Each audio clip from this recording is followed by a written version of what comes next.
Hey guys, and welcome to another episode of the 12 Days of Switchmas, and today I'm going to talk about Hyrule Warriors Age of Imprisonment. And honestly, I'd have to say that this is probably the most underrated game of the Year 1 Switch 2 lineup. Like seriously, I barely heard anything about this game online, and I have a few friends that are Zelda fans. Barely a peep on my Discord server, barely anything on Blue Sky, Reddit, or any of the other platforms that I lurk sometimes.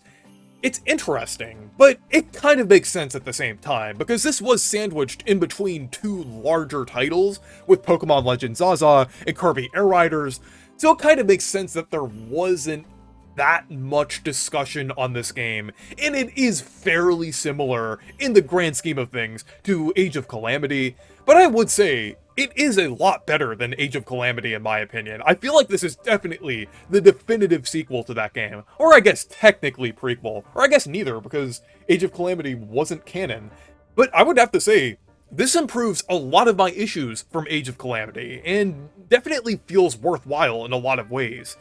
Age of Calamity ran poorly on the Switch 1, and also wasn't canon. I know a game being canon or not usually isn't a big deal, but it kind of made that game feel pointless because part of the appeal of Age of Calamity was to show the events leading up to Breath of the Wild and show the world of Hyrule 100 years before. So it was definitely strange with the direction that they took that game's story in, and I feel like that would have been better suited for some kind of extra secret ending or something like that, some extra content, not the actual main story. So I'm really glad that they took our feedback and criticism into consideration when developing Age of Imprisonment, because I really appreciate that this story is actually canon.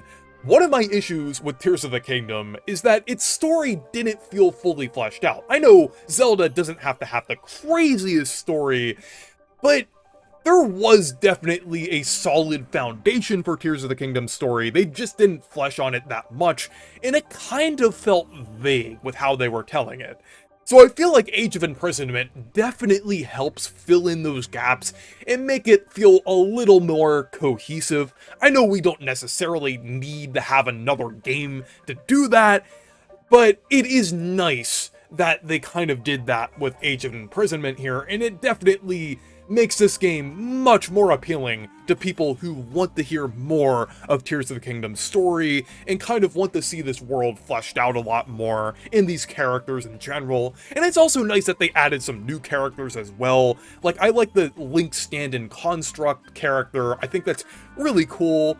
And then also Kalamo, the little Korok character as well, is pretty cute. So there's a lot of interesting characters that they introduced here that kind of make the story feel a little more interesting.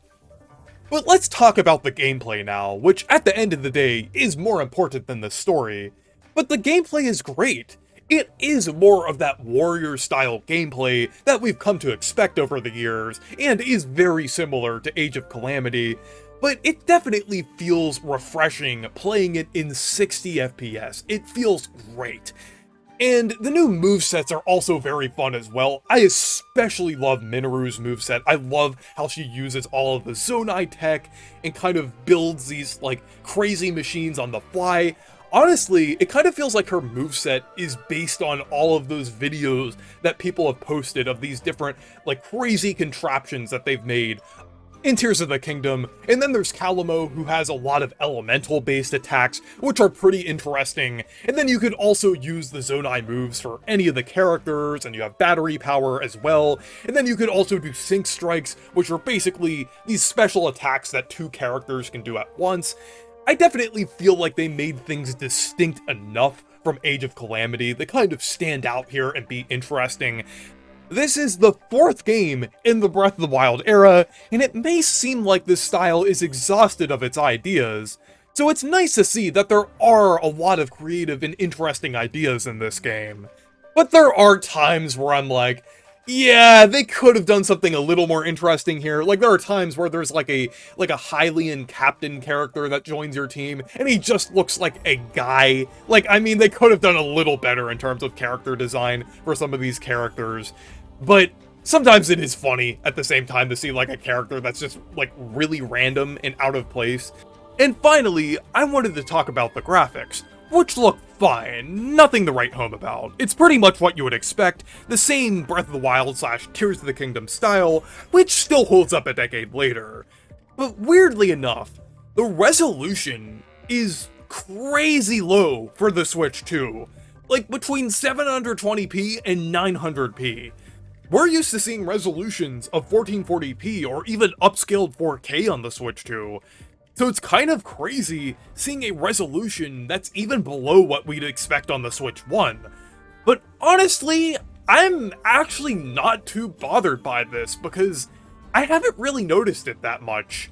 I feel like the gameplay is fast-paced enough to where it's kind of hard to tell unless you're really looking at it closely, and I would rather have a low resolution than a game that runs poorly. I would take 60 FPS over the single-digit frame rates that Age of Calamity's frame rate could drop into. But yeah, I think Age of Imprisonment is pretty fun and honestly pretty underrated. But anyways, let me know what you think of this game down in the comments, and thank you guys for watching this video. Make sure to leave a like and subscribe for more, and make sure to check out my Discord server and Blue Sky if you want to. Stay perky!